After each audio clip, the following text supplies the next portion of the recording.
Beautiful day. Very good what you're doing. Look at all those empty seats. Never seen it like that. Oh boy, how the world has changed. How the world has changed, right? But it's going to end up being better than ever. I want to thank you very much for being here, and I'd like to update you on the steps we're taking on our ongoing fight to defeat the virus. This morning at 7:55, I spoke to the leaders of the G20, had a great meeting, and we have a lot of different ideas, a lot of good ideas. We're working together. The leaders gathered virtually around the world to discuss the whole subject of the problem that right now 151 nations have got.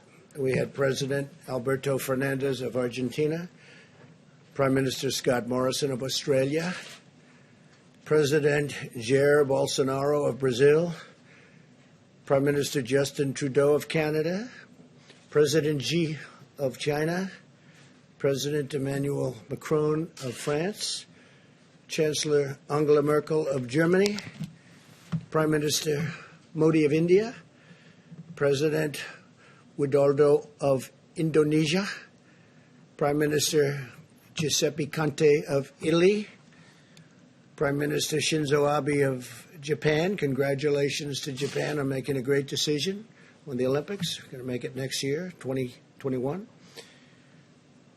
President Andres Manuel Lopez Obrador of Mexico. I want to thank the President of Mexico for having done such a great job with respect to the military. We have 27,000 Mexican soldiers on our southern border, and very few people are getting through, I can tell you that. We got to keep it that way. And we have a great relationship with Mexico now. President Putin of Russia, King Salman of Saudi Arabia, President Ramaphosa of South Africa, President Moon of, as you know, a country that we spend a lot of time in, South Korea. We're working very hard on that.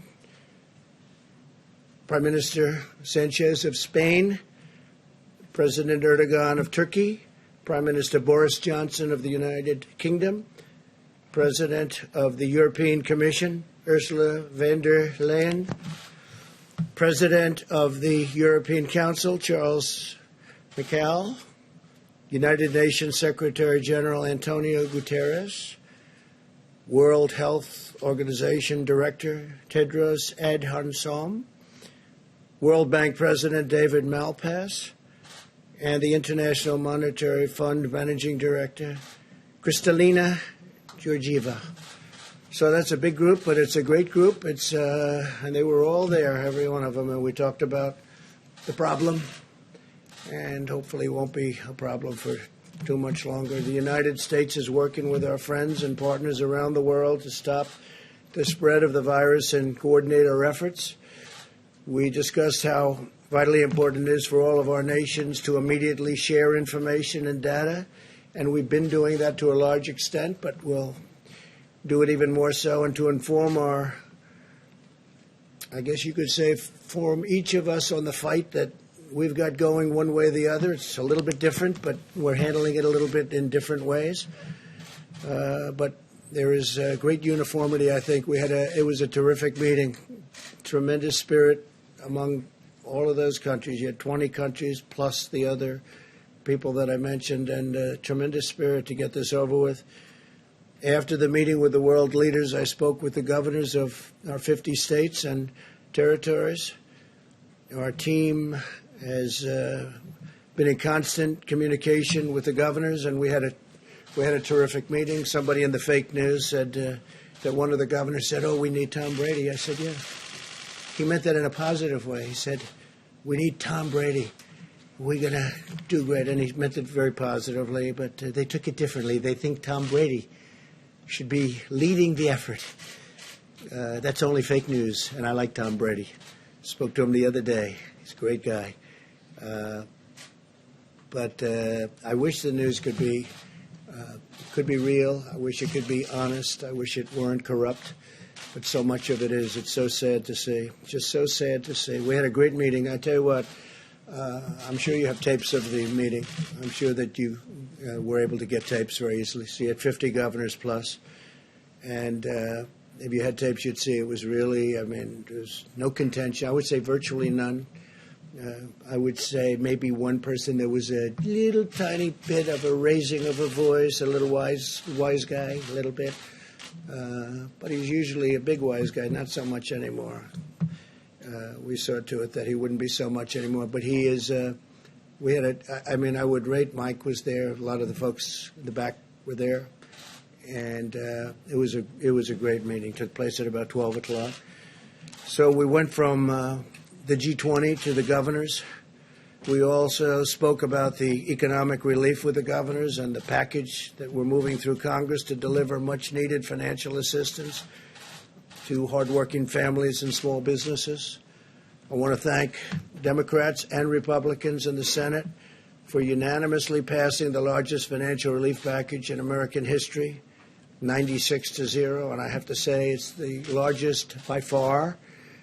And I'm profoundly grateful that both parties came together to provide relief for American workers and families in this hour of need. The House of Representatives must now pass this bill, hopefully without delay. I think it's got tremendous support.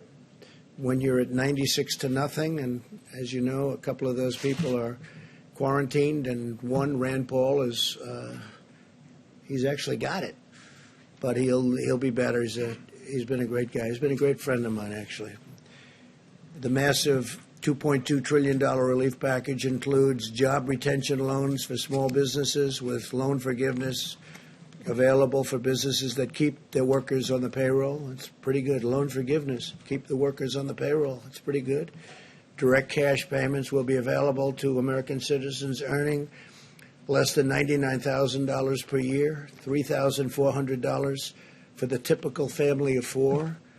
Expanded unemployment benefits. The average worker who has lost his or her job will receive 100% of their salary for up to 4 full months. These are things that, by the way, we have plenty more to go, but they're things that nobody's ever had any package like this done. And I just want to thank them. Hopefully it'll get approved equally easily in the House, really. I think it'll go through pretty well from what I hear. Virtually everybody. There could be one vote, one grandstander maybe. You might have one grandstander. And for that, we'll have to come back and take a little more time, and it'll pass. It'll just take a little longer. But let's see whether or not we have a grandstander. Critical support for the hardest-hit industries with a ban on corporate stock buybacks and tough new safeguards to prevent executive compensation abuse. Over $100 billion for our amazing doctors, nurses, and hospitals. $45 billion for the Disaster Relief Fund, more than doubling the amount available. This is tremendous stuff. $27 billion for the coronavirus response, including $16 billion to build up the strategic national stockpile with critical supplies, including masks, respirators, and all sorts of pharmaceuticals. $3.5 billion to expand assistance to child care providers and child care benefits to healthcare workers, first responders, and others on the front lines of the crisis. And these are really brave, incredible people, I have to say. And some of them are getting sick, and some of them are getting very sick, and some of them don't even recover. They're incredible people. $1 billion for Defense Production Act procurement. We are, as you know, using the act, but we use it only when necessary.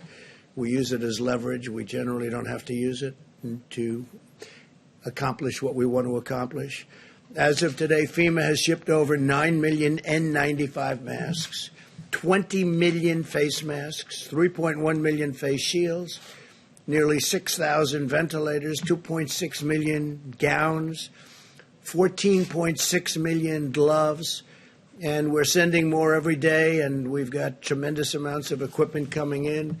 A lot of great companies are making equipment right now. The ventilators, obviously, they take a little longer to make, but we have a lot of companies making them, and we're going to be in great shape. We took over an empty shelf. We took over a very depleted place in a lot of ways. As you know, the testing is going very, very well, and that was obsolete and broken, and we fixed it, and it's been going really good.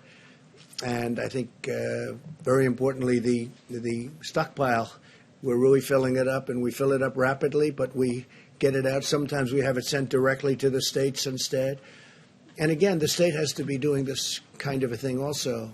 We're sort of we look from behind a little bit, and we look at how are they doing, and if they need help, we do it. But it's their first responsibility. Sometimes they just can't get it. But we load it up and we send it out. But if we can, we have it sent directly to the state. We want it to go directly to the point where we want it. I can now announce something that I think is incredible, what they've done in the Navy, because the incredible naval hospital ship, the USNS Comfort, which is incredible, actually, when you see it inside, will be underway to New York City on Saturday. So it's going to be leaving on Saturday rather than 3 weeks from now. They did the maintenance quickly, and it was going to be there for quite a while longer, another 3 or 4 weeks, and it should be arriving. I told the governor 20 minutes ago, Governor Cuomo, that the ship will be arriving at New York Harbor on Monday.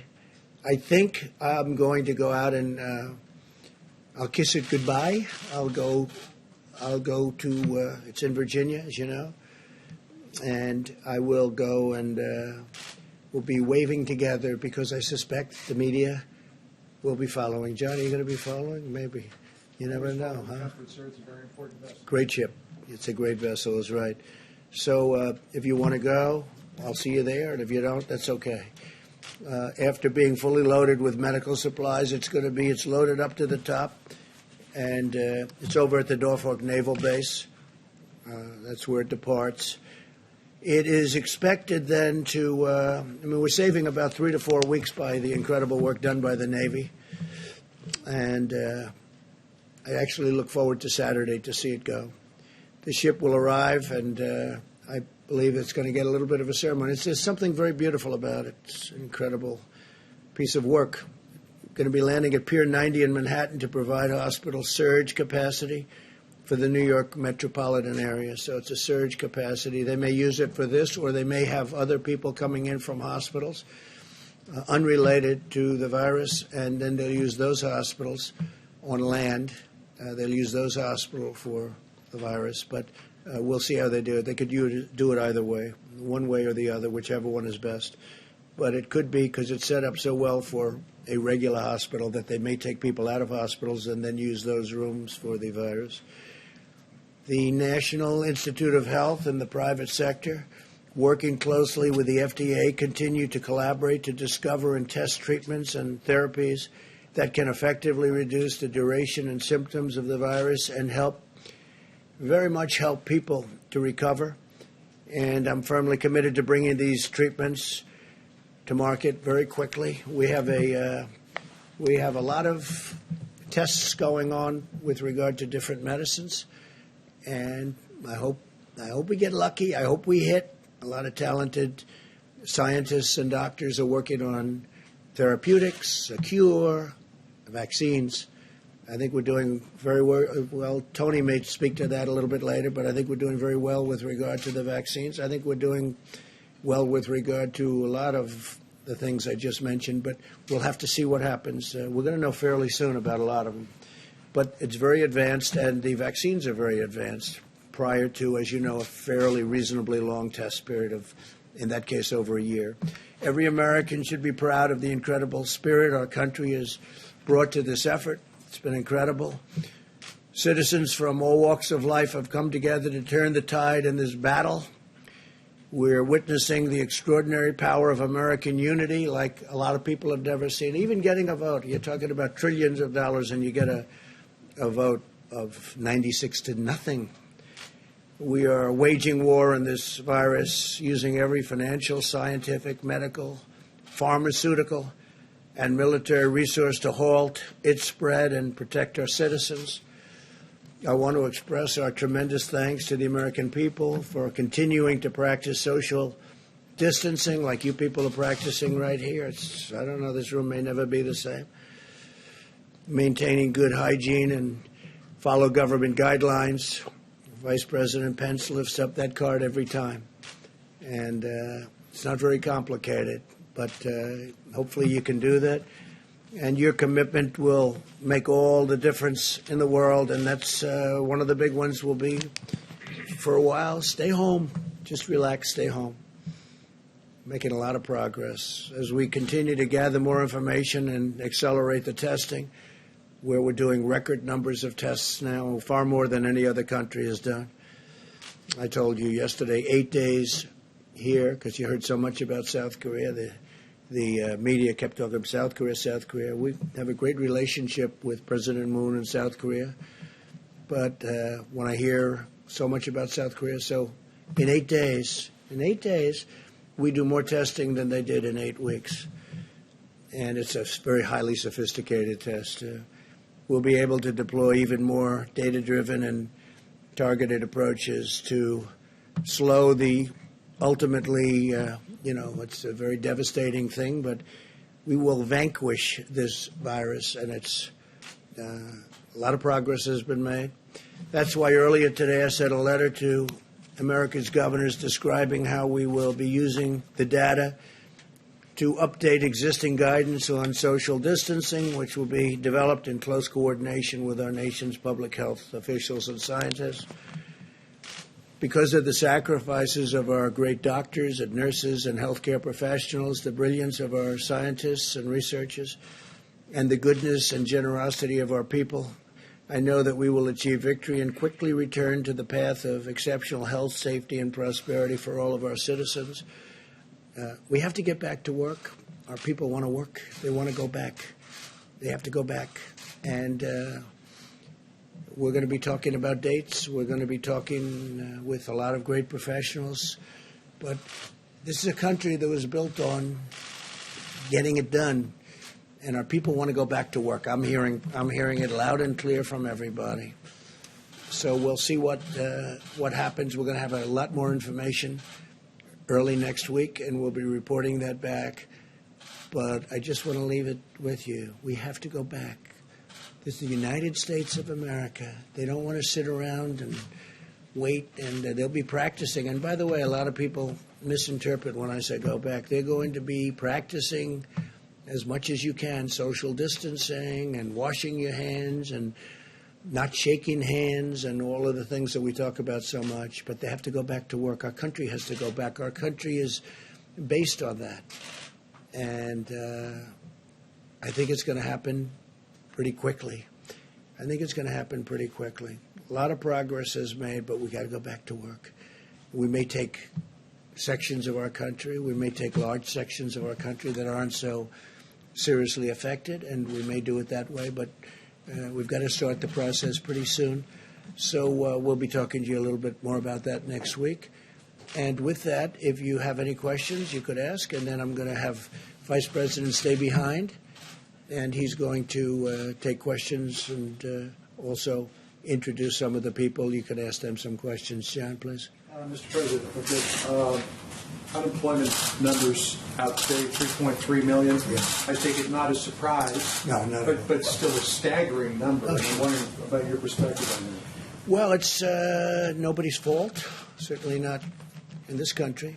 Nobody's fault. We got very lucky when we made a decision not to allow people in from China at a very early date. I say that because some people don't want to accept it, but this was a great decision made by our country. Or there's the numbers that you're talking about were that'd be far greater, far bigger. So when I heard the number 7 million, it's 3.3 or 3.2.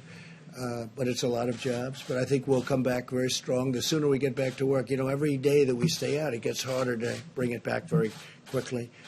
And our people don't want to stay out.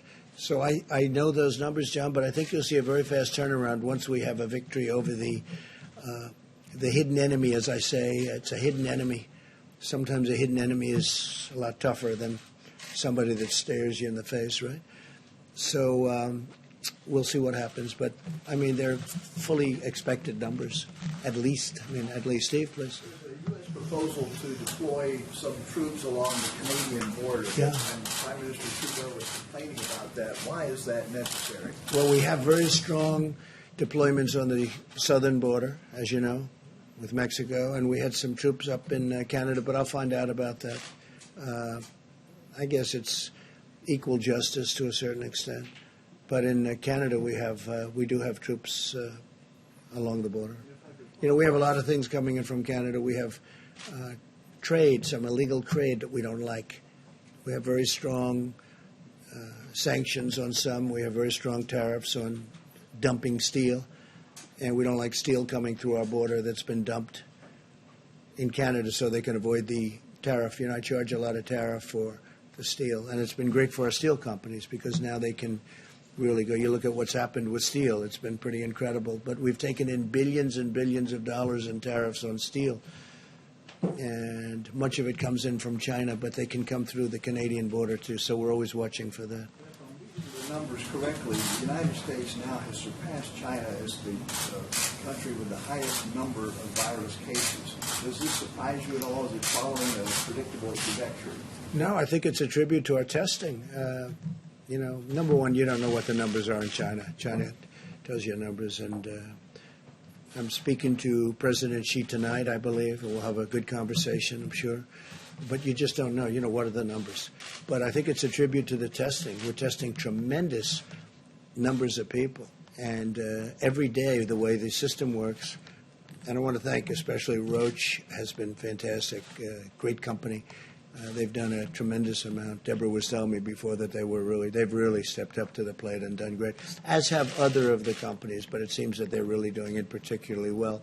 We'll see what happens there. But it's a tribute to the amount of testing that we're doing. We're doing tremendous testing. And I'm sure you're not able to tell what China is testing or not testing. I think that's a little hard. Yeah, Mr. President, on the 3.3 jobless claims, you just suggested it could 6 to 7 million. A lot of those workers... No, I didn't say that. No, you're wrong. I didn't say that. I said some people were projecting that it would be 6 or 7, and it's, I believe, 3.3. Came in at 3.3. Yeah. Millions of Americans out of work. Some of them will be losing their insurance. What's your plan to make sure, through no fault of your own, as you just mentioned, that they stay insured? Are you willing to plus up the subsidies for some of the exchanges under Obamacare, expand Medicaid? What's being considered? The things I just read to you are being considered, and other things are being considered. People are going to be getting big checks, and it's not their fault. What happened to them is not their fault. So we're doing a lot of different things on health insurance. We have meetings on it today. We're taking care of our people. This is not their fault, what happened, and we're taking care. We're starting off by sending them very big checks. I think for a family of four, it's about $3,000. And we're taking care of our people. We're taking care of our workers. This was not, as I say, this was not a financial crisis. This was a health crisis, a medical crisis. We're going to take care of our people. Please. Yeah. Please. The National Restaurant Association came out with a survey this morning saying that 3% of all restaurants in this country have shuttered for good in the past 3 weeks. And the projection is that 11% more are going to close in the next 30 days. So what do you say to a restaurant owner who is looking at his sheets and thinks he has to close within the next 30 days? Well, I know the business very well. I understand the restaurant business. It's a very delicate business. It's a business that is not easy.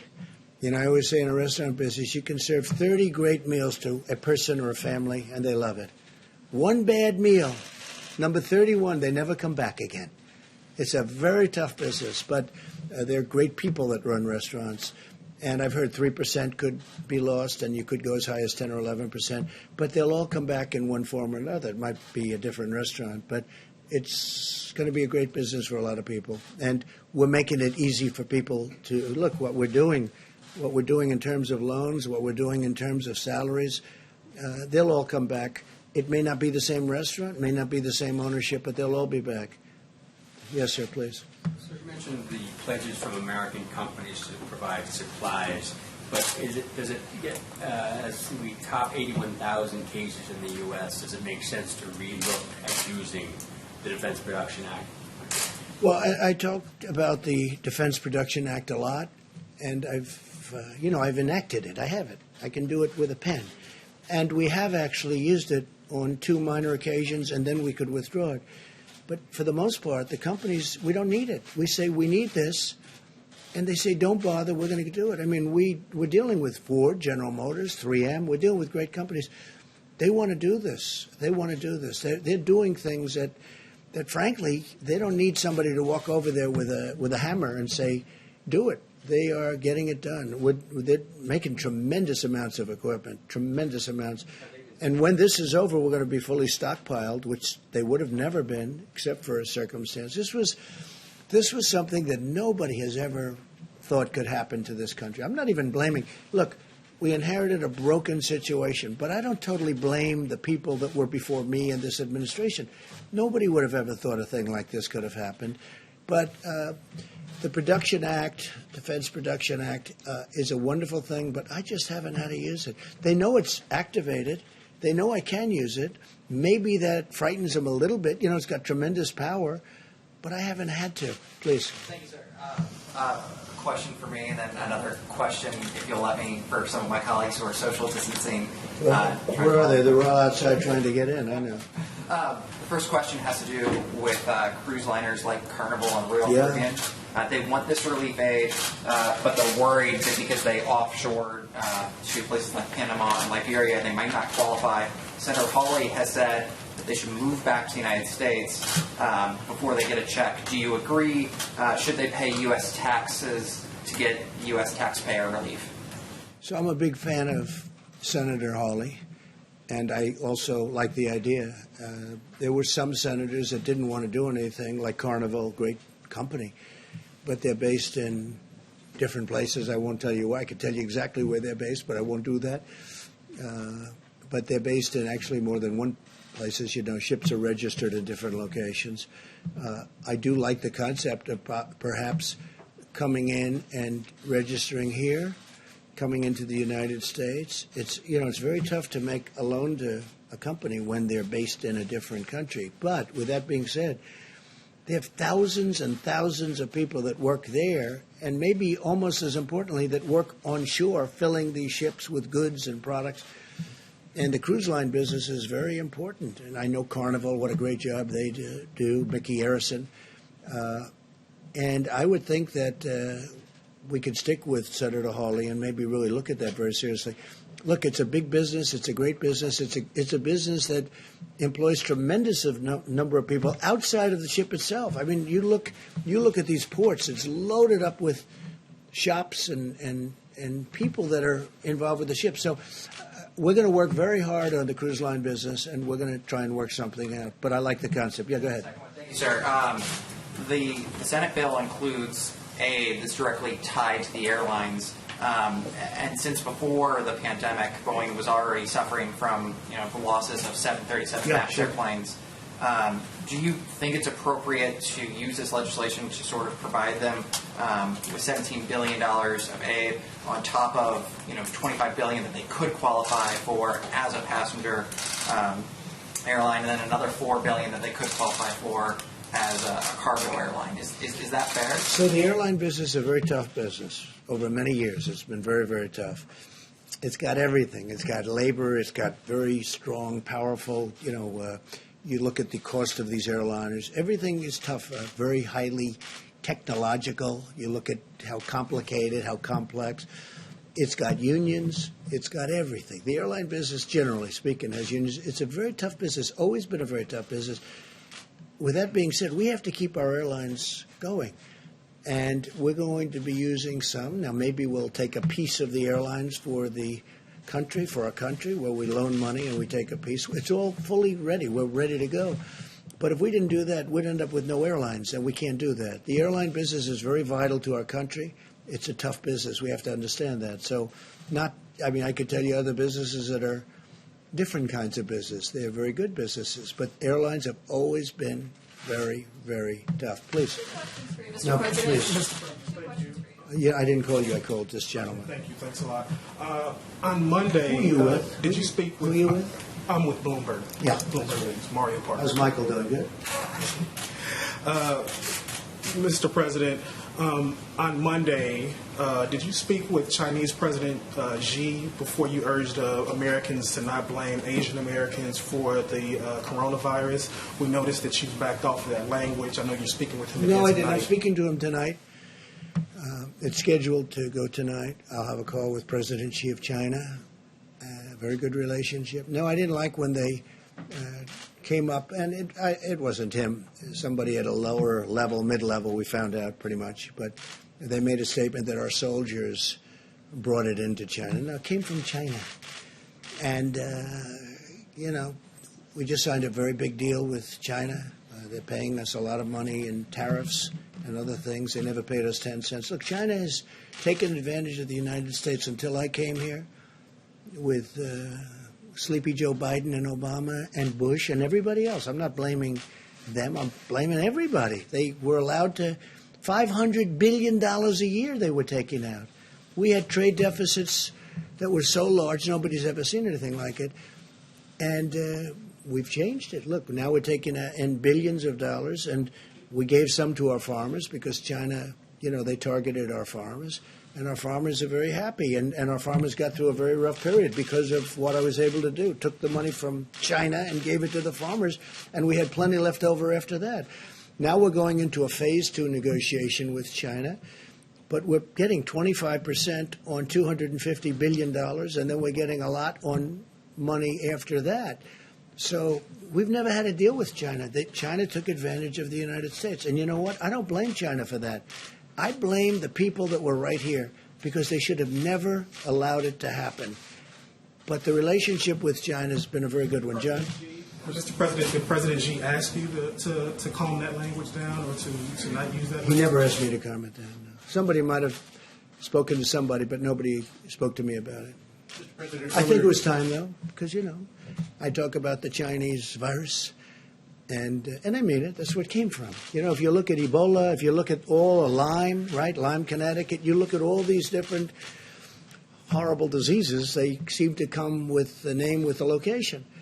And this was the Chinese virus. But I don't have to say it if they feel so strongly about it. We'll see. But, we just made a great deal with China, great hopefully for both parties, but we made a deal with China and we're going to do another one, it looks like. They want to do it very badly. Maybe they'll want to wait, like Iran. They want to wait to see whether or not Trump gets beaten in the election, because would they love to negotiate with Biden or somebody else other than me? They would love it. That's their best dream in the world. So many others. So there are some that maybe are, waiting till after November 3rd, the election day. But I think we're doing very well. It would be sad if we blew all of the advantages that we have right now, because we've made unbelievable trade deals, whether it's Mexico, Canada, Japan, South Korea, China, and others. We have changed the whole thing around. Please. Mr. President, earlier today you sent a notification letter to the nation's governors saying that you will soon come out with new guidelines about social distancing and other items. Do you have any data yet to suggest which specific areas of the country may have their guidelines relaxed, which areas of the country may have their guidelines? I think Deborah will talk to you about that, and Tony in a few minutes. But I think we'll start talking about that because we have to open up. We can't say, let's close. People don't want to close, John. I say it again and again. The reason I do, because I want you to report it eventually. Go ahead, Steve. How would that work without widespread Go ahead, Steve. testing, though, Mr. President? From President Xi tonight, what do you want to talk to him about? Yeah, it's his call. I mean, I'll talk to him whatever he wants to. I mean, we'll have, I think, a very fruitful call. We'll have a good call tonight at 9 o'clock, please. Is it about the virus, though, sir? Yes, in the back. We'll be talking about that. Yeah, we'll be talking about the virus. Thank you. Yeah, in the back first, please. Thank you, Mr. President. Despite the jobless claim numbers today, the market rallied again. It's up over 4,000 points in the last 3 days. Yeah, record. Yeah, the largest chart since 1931. Do you think that the economic uncertainty has passed? No, not yet. It hasn't passed, but it's come a long way. I think they think we're doing a really good job in terms of running this whole situation having to do with the virus. I think they feel that. I think they feel the administration, myself and the administration, are doing a good job with keeping, very importantly, people informed, because it was a great fear. And a lot of good things are happening. The mortality rate is at in my opinion, you'll have to speak to Deborah, Tony, all of the others, but in my opinion, it's way, way down. And that takes a lot of fear out. You know, it's one thing to have it. It's another thing to die. You know, when I first got involved, I was being told numbers that were much, much higher than the number that seems to be. And remember that people that have it, many people have it. I just spoke to two people. They had it. They never went to a doctor. They had it, absolutely had it. But they never went to a doctor. They never went to anything. They didn't report it. You have thousands and hundreds of thousands of cases like that. So you have to add that to the caseload also. And the people that actually die, that percentage is a much lower percentage than I ever thought. That's one of the reasons I say, look, we're going to beat this and we're going to get back to work. Yes, please. Administration today, the DOJ announced charges against Nicolas Maduro for drug trafficking. They designate him as a narco-terrorist.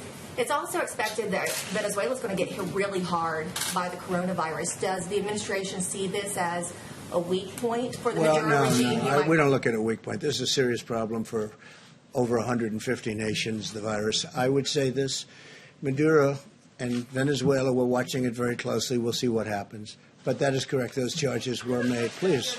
You said a moment ago that you used the Defense Production Act on 2 minor occasions. Yeah. What were those? We will give you that notification. We'll let you know. Okay?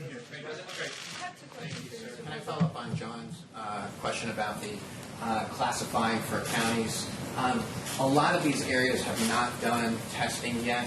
Is it safe to say that the current guidelines will be extended into next week?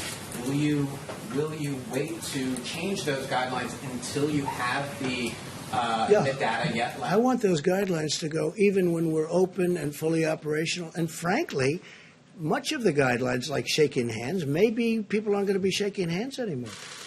You know, Tony had mentioned to me, Tony Fauci, the other day that I don't think he would be too upset with the concept of not shaking hands. He was saying that the flu would cut down, the regular flu would be cut down by quite a bit if we didn't do that, if we didn't shake hands. You know, the regular flu, of which, you know, you have a lot of deaths and a lot of problems with that too. So I think a lot of great things are going to, when we're open, just to finish, when we're open, as soon as we open, that doesn't mean you're going to stop with the guidelines. You'll still try and distance yourself, maybe not to the same extent because you have to lead a life. But I think the time is coming. How about one more question? Go ahead, in the back, please. Thank you very much, Mr. Go ahead, President. please. I also have 2 questions because I'm asking on behalf of foreign press as well. So one domestic question, one international. Domestically, you just tweeted the other day saying that it's very important that we totally protect Asian Americans. Yes, I do. Very important to me. But still millions. Very important to me. We have to protect our Asian Americans. It's a very important. That was a very important tweet to me because I didn't like things that I was hearing. Please go ahead. Well, what's the concrete measure that you're taking to combat the hate crimes against Asians? Well, I don't know. All I know is this: Asian Americans in our country are doing fantastically well. I'm very close to them, as you know, and they're doing fantastically well. And I think they appreciate the job we're doing. But I did want to put that statement out, the social media statement. Because to me, Asian Americans are a great part of our country. Thank you all very much. We'll see you soon. Thank you. How about 2 questions for you, Mr. President? On your guidance to the county Thank you, budget, Mr. how does that work, Mr. President? Will people be able to go from county to county if it's high risk and low risk? Well, good afternoon, everyone. The White House Coronavirus Task Force met today. We continue to move out on President Trump's directive to slow the spread with mitigation, to advance and expand testing across the country, and to work on the critical supplies that our healthcare workers in our nation needs. Today, the President convened the nation's governors, all of the states and territories, and reiterated to them that with FEMA in the lead, our approach is our response to the coronavirus in this country is locally executed, healthcare workers, local public health officials. It is state managed, and it is federally supported. We took the opportunity to thank all of the governors across the country, our states and territories, for their incredible leadership and the partnership they've forged with this administration. We were able to confirm that 10 major disaster declarations have been issued, most recently to New Jersey, North Carolina, Florida, Texas, and Illinois. We spoke to them about the importance of the economic recovery legislation that will come before the House of Representatives, we believe, tomorrow midday, and we're grateful for their efforts in working for that unanimous bipartisan vote in the United States Senate last night. In addition to direct payments for American families, the average family of 4 will receive a direct payment of some $3,400. They'll also receive payroll report. Many of the small businesses, even those restaurants that you just spoke about, will now be able to keep people on the payroll for a period of months, even if the restaurant or the business is not open. With the governors, though, we talked about the $150 billion in direct aid to the states, $100 billion in direct assistance to hospitals, and, of course, the expansion of unemployment benefits to make sure that our states have the resources to meet the challenges that were so evident in those unemployment numbers this morning. On the subject of testing, pleased to report the testing is available in all 50 states. And in partnership with commercial labs across America, this morning we received word that 552,000 tests have been performed and completed all across the United States. We want to thank the American Hospital Association and hospitals across the country that are just now beginning to report in a fulsome way the results of those tests. And when the President signs the law tomorrow, it will actually be required by law. But as Dr. Birx and Dr. Fauci have explained many times at this podium, it's so important that any hospital or any lab that's doing testing report back to the CDC and FEMA so we have full visibility to provide the President with the very best counsel. Good news today on testing. Abbott Laboratories submitted to the FDA today a request for approval of a point-of-care test. This would be the kind of test where you could go to your doctor. You could get the test done there at your doctor and have the results in no more than 15 minutes. Dr. Steve Hahn will be here tomorrow to talk about progress in evaluating Abbott Laboratories' point-of-care test.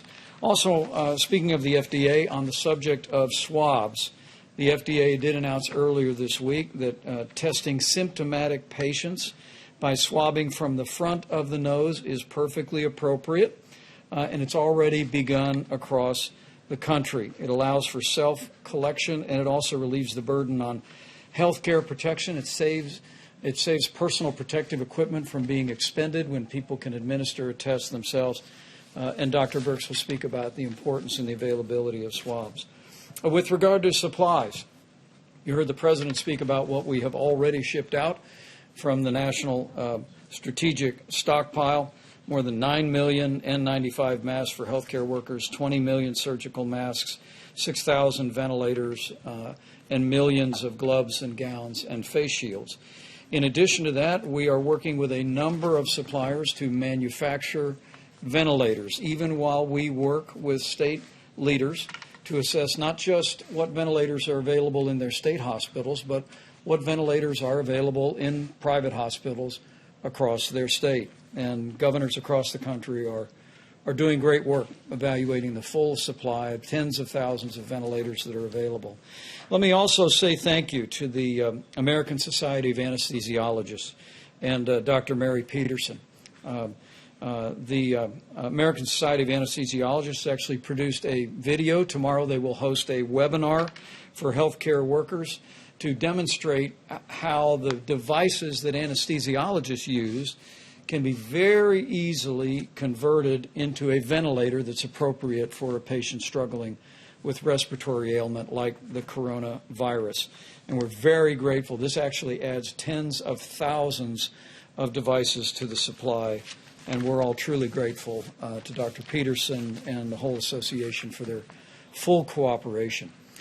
With 5 of 10 counties in the country being the top counties for coronavirus being in the New York City metropolitan area, let us reiterate our recommendation that any resident of the greater New York City area who has traveled elsewhere in the United States, please check your temperature, mind your health, and self-isolate for 14 days. What we don't want, again, with 5 of the top 10 counties for coronavirus being in the greater New York City area, we don't want anyone, and no one would want to, inadvertently carry the coronavirus to a community or to a family member inadvertently because they've come out of that community. So again, as Dr. Fauci said recently, if you come out of New York over the last several weeks, before the mitigation measures are put into effect in particular, check your temperature, mind your health, and self-isolate for 14 days. It is inspiring as I prepare to introduce Dr. Birx to talk about the data that we're monitoring on a regular basis, and Dr. Fauci to talk about mitigation. Let me conclude by saying how inspiring it is to see the way America and the American people are responding to this moment. We all were awakened this morning with record unemployment numbers, not unexpected during the time of national crisis that we are facing. But what you may not know is that while there were some 3 million plus new unemployment claims, Walmart announced they're hiring 150,000 new associates through the end of May. Amazon, a few weeks back, announced they're hiring 100,000 additional warehouse employees to meet a growing demand at Amazon for online purchases. CVS Health is going to provide bonuses to their employees working with patients and hire 50,000 workers. And Pizza Hut, I'm told, is planning to hire more than 30,000 permanent employees. And that's just a short summary of a list that totals almost 500,000 jobs that have been announced by businesses around America. And it's not just been about jobs, it's been about generosity. Anheuser-Busch is making a $5 million donation to the American Red Cross to support first responders. OYO Hotels is offering doctors, nurses, and first responders free rooms at any of their 300 hotels all across America. And the pharmaceutical company, AbbVie, is actually donating $25 million to the International Medical Corps and to Feeding America. American businesses are stepping up to partner with us to meet this moment, but they're being incredibly generous as well to all of those that are stepping in the lead and providing health care services and, of course, to those most in need. We can do this, America, but it'll take all of us. As the President often says, we're all in this together. But as millions of Americans do their part, with 15 days to slow the spread, putting into practice the President's guidelines for combating the coronavirus and its spread, we grow more confident every day that this too shall pass with the cooperation and generosity and prayers of the American people. I just know that we will slow the spread, we will protect our most vulnerable, and we will heal our land. And now for information on the latest on data and what we're seeing, Dr. Deborah Birx. Thank you. Thank you, Mr. Vice President. So just as a summary of where it looks domestically, I won't talk so much about the global issues at this time. We do have 19 out of our 50 states, to be reminded, that had early cases but have persistently low level of cases, and at this point have less than 200 cases. So that's almost 40% of the country with extraordinarily low numbers, and they are testing. Some of our governors have been very adamant about their need for test kits. We have gotten them test kits. When we had Abbott add about a week ago to the test kits, we've been able to open up additional test kits for states that want to do surveillance and want to do contact tracing. These 19 states are doing still active containment. They're at 200 cases despite the fact that they've been measuring them over the last 3 to 4 weeks. Still, though, 55% of all cases and 55% of all new cases continue out of the New York metro area. That's the New Jersey part and New York part in particular. I haven't added in Connecticut or other counties at this point. We are concerned about certain counties that look like they're having a more rapid increase. When you look at Wayne County in Michigan and you look at Cook County in Chicago.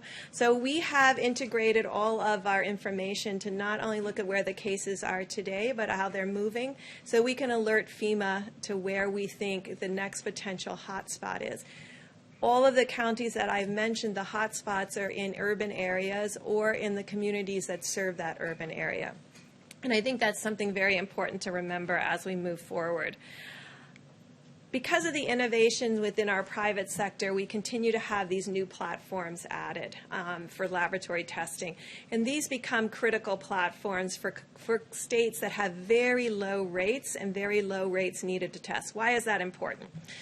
Some of these machines have wells and plastic plates that, in order to be effective, you have to put on about almost 96 samples. And others are made for 4 samples or 24 samples at a time.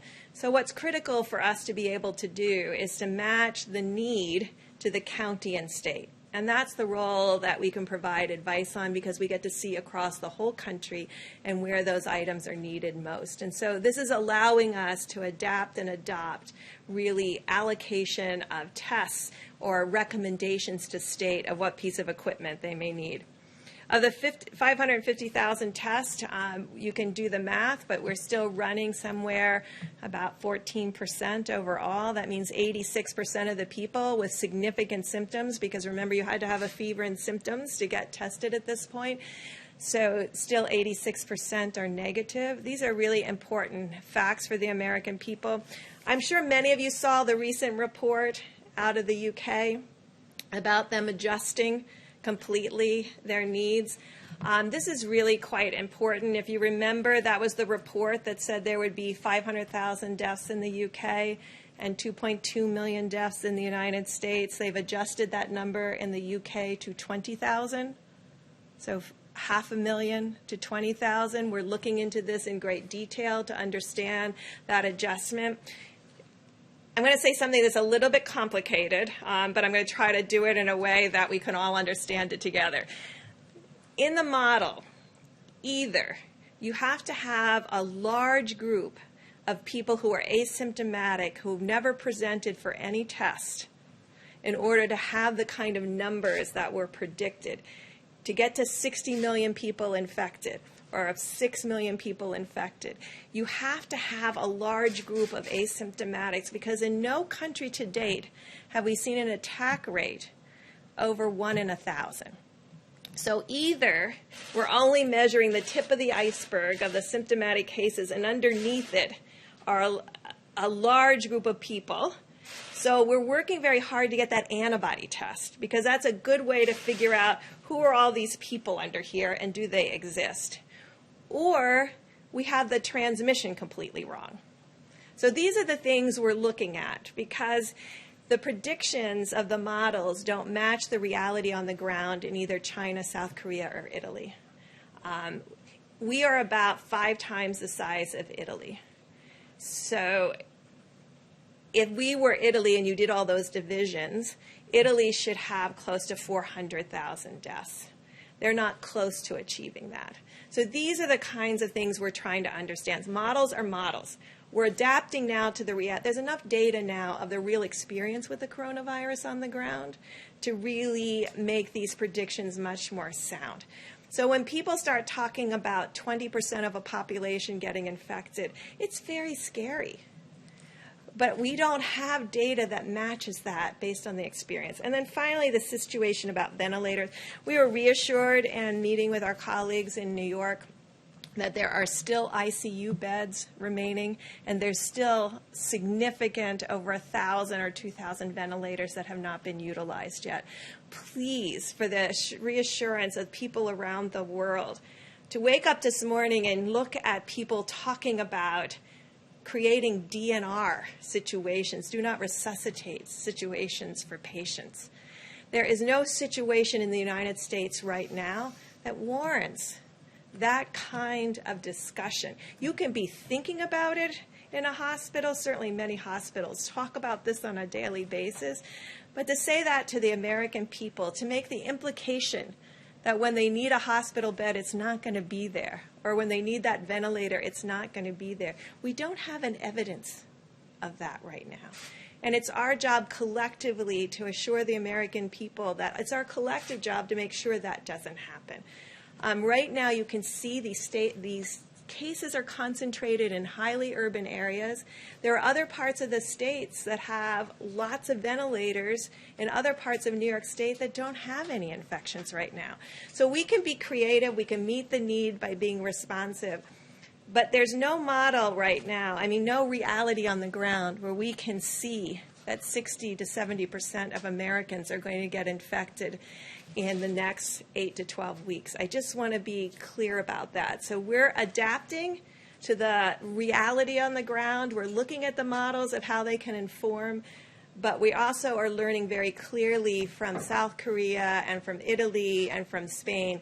Just a final, because I know many of you will look up my numbers.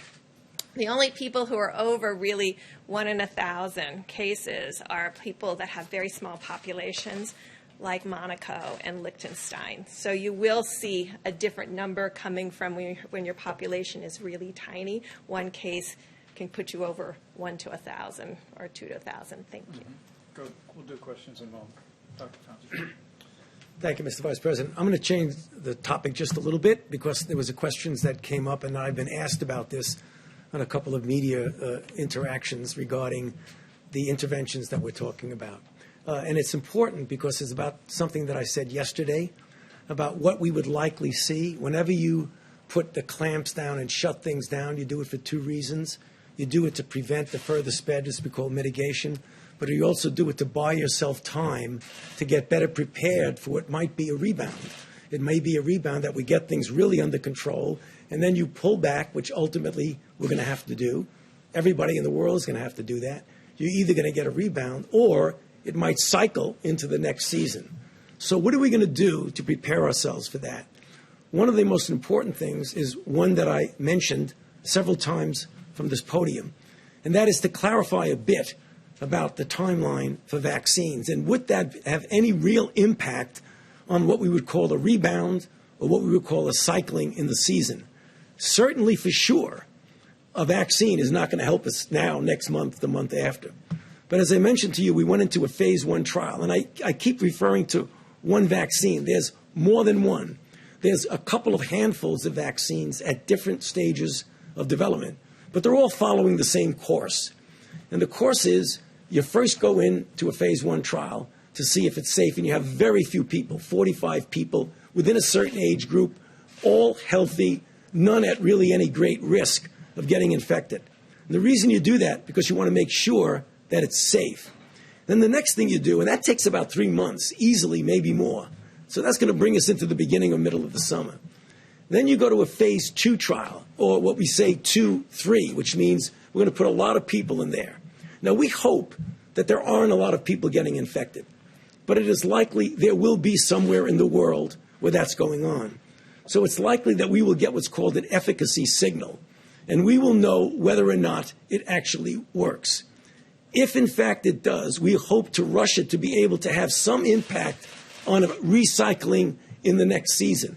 And like I said, that could be a year to a year and a half. I'm not changing any of the dates that I mentioned. But one of the things that we are going to do that you need to understand that has been a stumbling block for previous development of vaccines, and that is even before you know something works, at risk, you have to start producing it. Because once you know it works, you can't say, great, it works. Now, give me another 6 months to produce it. So we're working with a variety of companies to take that risk. We didn't take it with Zika. That's why, we have a nice Zika vaccine, but we don't have enough to do it because there's no Zika around. Same with SARS. So that's one of the things we're really going to push on, is to be able to have it ready if, in fact, it works. Now, the issue of safety, something that I want to make sure the American public understand. It's not only safety when you inject somebody and they get maybe an idiosyncratic reaction, they get a little allergic reaction, they get pain. There's safety associated. Does the vaccine make you worse?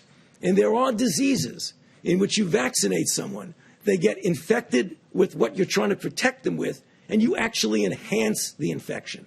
You can get a good feel for that in animal models. So that's going to be interspersed at the same time that we're testing. We're going to try and make sure we don't have enhancement. So the worst possible thing you could do is vaccinate somebody to prevent infection and actually make them worse. Next, and finally, with regard, I'll get to your question. Finally, with regard to therapies, I mean, we keep getting asked about therapies. There's a whole menu of therapies that are going into clinical trial. As I've told you all, and I'll repeat it again, the best way to get the best drug as quickly as possible is to do a randomized controlled trial so that you know, is it safe and is it effective? If it's not effective, get it off the board and go to the next thing. If it is effective, get it out to the people that need it. So you're going to be hearing over the next month or more about different drugs that are going to go into these randomized controlled trials.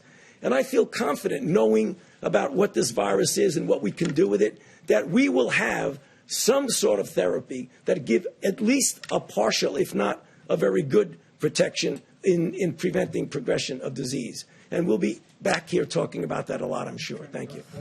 Tony, you can take a question. If I could just go back to what you're saying about this idea of risk in drug manufacture, are you saying that at some point in the phase 2 trials, that if you're seeing some form of efficacy, that you may try to convince a laboratory to spool up production at that point so that there's a risk? Even before. When I go into phase 2, I'm going to find somebody that's going to make it. Well, partially the federal government, I think in some respects to de-risk it, but also investments by the companies. A lot of companies are not shy now about doing that.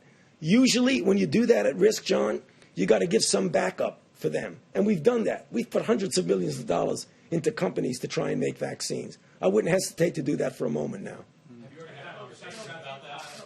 On the county issue, talk about having low risk, medium risk, and high risk counties. Or Dr. Burks.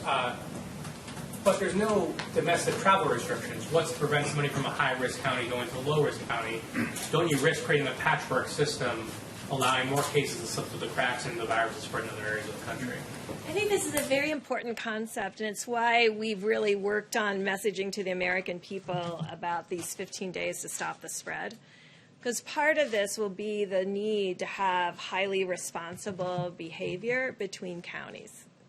And I think the American people can understand that they will understand where the virus is because we'll have the testing data and where it isn't, and make sure that they're taking appropriate precautions as they move in and out of spaces. I think this will be critical for our future as we work together to really understand where the virus is and where it isn't in real time. Dr. Burks, I might just follow up on sort of your modeling. Everyone's talking about this Neil Ferguson study out of Imperial and how the modeling's changed. You last week said, or it was on Monday, that you talked about a serology test, something promising coming out of Singapore. Where are we on a serology test? The president said very quickly.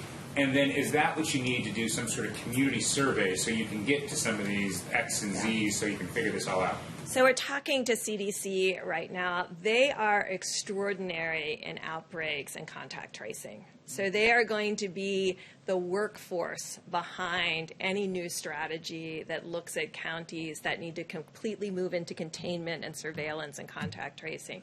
But part of what they're looking at now is where are these antibody assays. To be clear, there is antibody assays available right now, but they're by ELISA. And what we're trying to do is not just do ELISAs, because they can use that now, but to be able to have point-of-care rapid diagnostics like we have with HIV, where you just get a drop of blood, you put it on a little cassette, and it tells you if you're positive or negative. So that's what companies are working on. Yes, correct. That's the IgG to measure. Now, remember, that's not going to be helpful in diagnosis. That's going to be helpful for us to know how many asymptomatic cases there are or were. How close are we to figuring out what the asymptomatic rates are? Because that seems to be the big question here. It is a big question. It is a very big question. And so we have people, the FDA is working on that around the clock. They do have applications that are coming in. We put out a call for applications. I've been talking about it from this podium. If you have an IgG assay, rapid test, not an ELISA. I mean, you could do the ELISA today because the original SARS antigens react very well to the current COVID-19 antibodies that people have, but we're really working on that, both so that we could have therapeutics that could be plasma-derived. So thank you, yes, we're very much focused on that. How soon will you be able to classify these counties? Because there's a lot of testing that has not been done yet. Well, You know, there are states, and I just want to really recognize state and local health officials that behind all of this have continued to test and have continued to do surveillance. So we do have states that have been doing surveillance all along, who have been doing contact tracing all along. It never gets reported because it's not, you know, it's not that exciting that they've identified 10 cases. But there are states doing that and have been doing it throughout this entire outbreak, and that's why we have some confidence that that testing has been going on. We have to expand testing for surveillance. But this is that, we talked about it a little bit yesterday, the flu platform. So the flu platform is driven off of emergency rooms and hospitals reporting flu-like illness to their state and local governments. And that then will trigger the individuals to get tested. So we have a platform that states and local governments are completely used to. They're not used to doing it this late in the season. They'll do it usually through the end of March, but flu usually tails off a lot by April. So we're asking them to continue the activation of screening for flu-like illness. Now, that doesn't get to his question about where's the asymptomatics and how much of that. That helps us find cases and contact trace on systematic cases. Different guidance for the places, the counties that don't have the data yet? Will there be different CDC guidelines? So these are very early days of us trying to, what we're trying to do is to utilize a laser-focused approach rather than a generic horizontal approach. And I think in the 21st century, we should be able to get to that. Why am I confident that we can do that? Because we do that in sub-Saharan Africa right now for HIV. That's how we're stopping the epidemic there. So we've done it. We've done it in resource-limited settings. So I do believe we can transpose that approach here to the United States and be able to have, we have granular data down to a GPS coordinate of a site of a clinic and hospital. We think that same thing can be done in the United States. Quick question on the would you suggest restrictions to states for something like that? Like if there is a high-risk county and the restaurants are open in a low-risk county, wouldn't your fear be that people in that high-risk county go over to the restaurants? So these are dialogues that the federal government has to have with state and local governments, because state and local governments make those decisions. And that's what's been inspirational to me, of seeing how much the governors understand where they are in their epidemic and what they will need to do in the future. This is what we're trying to tailor. It requires us to have very clear data disaggregation at the county and state level. But I think you've been hearing from us, these outbreaks and clusters, we've been able to very well define to date. The one that was in King County, the one that is now in New York City, the one in New Orleans, the one in Wayne County.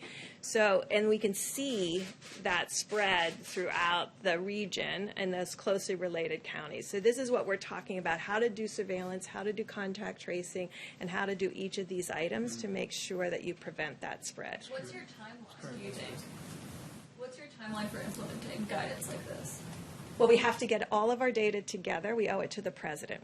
And we owe it to the president to be able to make that decision. So that's what we're working on right now, is getting that granularity. All right, guys, last question.